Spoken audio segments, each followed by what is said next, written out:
What is up, risk takers? Welcome to the FreePete strategy. I am Pete. I am a top player in Risk Global Domination. A daily release on YouTube. I'm doing weekday streams on Twitch for the winter. I'm doing whatever I feel like, including unedited VC competition games, the Waiting on Your Best Behavior podcast revamp, the FreePete strategy Discord Q&A, and GeoGuessr daily challenge videos, and whatever else I feel like creating for you guys on the FreePete channel. Go check it out if you want to watch these two games from round one of the Risk Classic Championships. They are on my new channel, FreePete, the link to which is included in the show notes as well as in the comments of this video. Ladies and gentlemen, I offer you game two of round one, the Risk Classic Championships. I'm playing a 5-player game. 70% domination on classic map against millions. Tomo, DBK, Clammed Up, and Cypix, the players I played in round one minus Oldro, who advanced. So this game is the second game of the set, and it's only single player advance. So only 2 of the 6 competitors in this round advance. Wish me luck, ladies and gentlemen. So, fixed 75 player. So there's 5 viable bonuses. Classic. That's the first thing. So turn 1, we see Cypix is now yellow. And without batting an eye, rolls a 6v2, doesn't lose anything, and rolls a 5v2. Takes South America lightning quick on the first turn. Let's see if the old Peteman can get the same luck. Rolls a 6v2, loses troops. Cannot roll a 3v2. I do not take my Australia position turn 1. Red players Tomo. Tomo looks like they put in Africa. Blue players Clammed Up, getting 4 troops.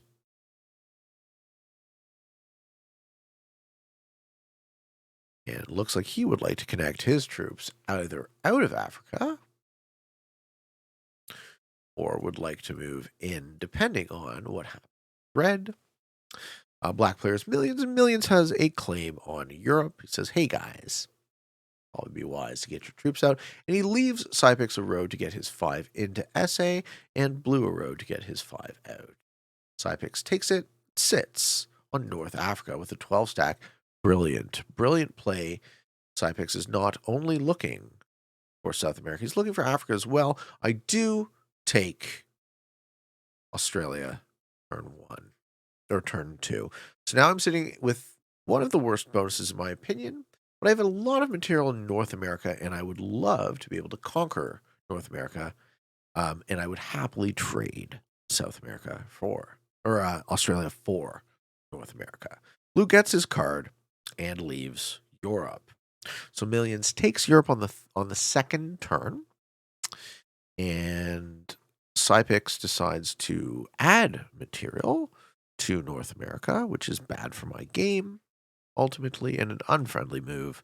And I decide, instead of retaliating, which I think was a mistake, I decide to slow down Millions by hitting his 1 in Iceland. So there was a moment, again, I've gone bad neighbor in both games. There was a moment in the last game we saw, get a freeze frame that holds the map. Okay.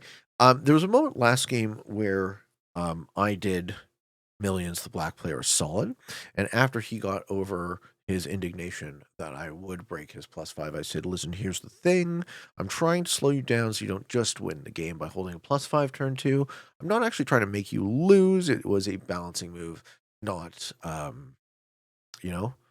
fuck you die move. And he said, all right, Pete, I guess we're even. So Millions, when you watch this, if you watch this, no hard feelings. I think in retrospect, I also needed to break Cypix, or someone else needed to break Cypix, but it looks like that was my role for both. And going bad neighbor to 2 people is not really viable because, as you well know, making 2 enemies at once will make you die. So that is yet another thing so far in this game that hasn't gone my way. We weren't able to get the same quality dice, and we weren't able to interrupt what I should have seen was a very unfriendly situation in my hope to take North America. Let's continue.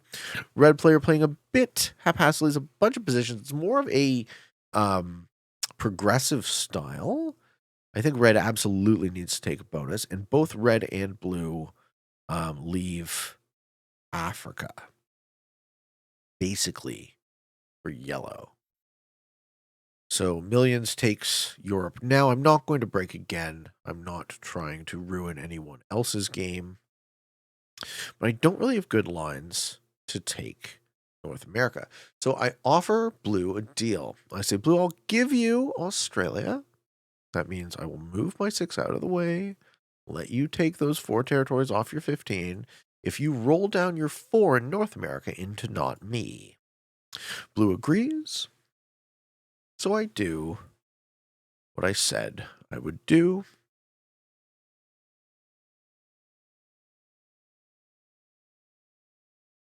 This is the discussion. Say, okay, I add all my troops into North America, get my card off of Siam, and I give Australia to Blue, expecting that Blue is going to roll down his 4 in Northwest Territories into hopefully the 2 or the 1 or the 4 or any or all. So I can have just less troops to have to cut out of North America. He makes an error with his split, so he isn't able to take Australia. And he makes an error and fails to fulfill his side of the deal. So if we can just see this face right here. See this? This guy. This is and nothing is working out for me this game. So I asked Blue to help me take a slightly larger bonus in exchange for giving him my bonus, and we both lose in this deal. I lose Australia, so I lose the additional troops, I lose the position, and I fail to get any equity for North America. Now, in a vacuum, I would be furious at Blue for doing this, but my read on the situation was that it was an honest error, and then Clammed Up did come into my chat on Twitch after the fact and said, yeah, I screwed up. And I was like, okay, well, fair enough. No hard feelings. But from this point on, you can see there are 2 viable players who might reach the 70 in the game. That's black and yellow. And I really don't have much of a shot. Let's see if we can turn it around.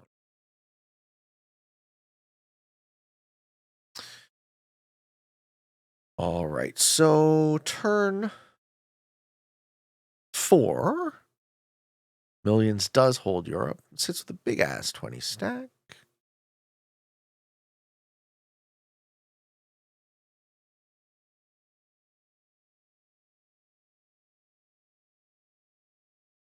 Cypix takes Africa.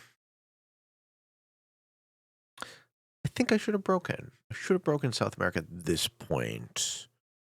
So, again, I think this is a game error. But it's probably too little too late. I'm trying to let his 3 out so I have slightly less material to take North America, but it's negligible at this point, considering some of my opponents have so many more troops than me. And oh, would you look at that, guys? We get another one of these. This is a 2 for this game. Would you look at that, guys?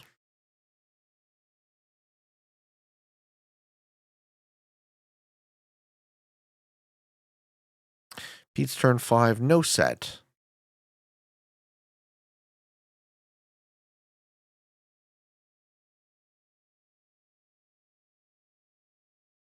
And look at that. Dude's trade.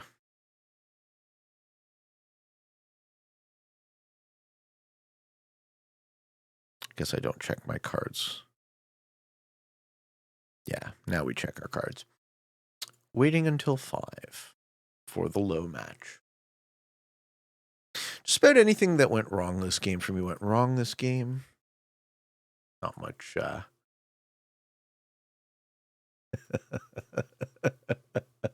Not much you can do or say about that. I'm trying to find the moments where the actionable moments, the teachable moments where I made errors, because it's too easy to say you just lost to luck. You can't really learn much from that. Sometimes you get lucky, sometimes you get unlucky, right? It's just the way the old cooking crumbles, as I like to say. So I am trying to focus my attention on what I could have done differently, but I really do think circumstances did conspire to make it absolutely certain I did not advance this tournament.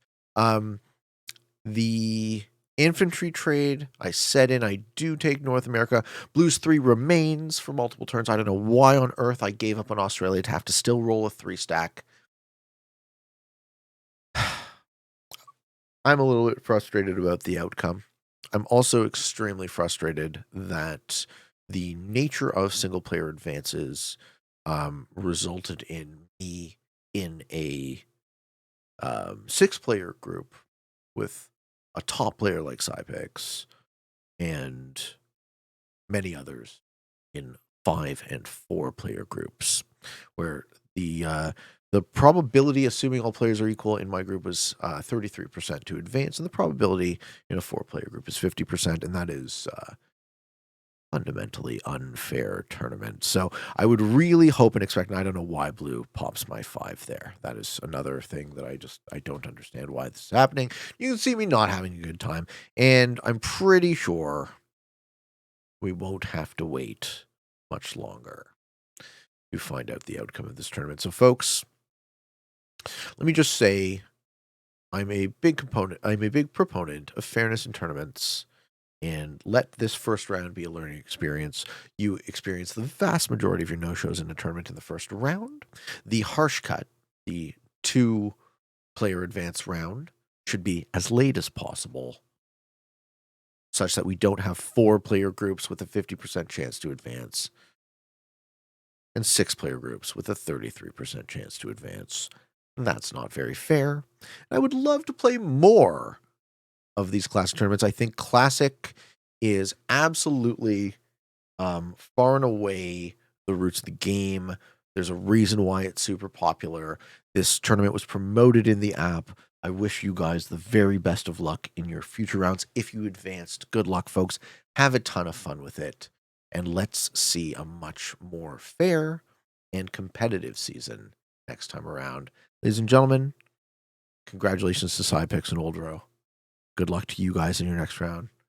Hope you all enjoyed the show. Hope you found some of it fun and entertaining, maybe even a little bit educational and informative. If you are interested in getting better at the game of Risk, I invite you to subscribe to my channel. Come along the ride with me.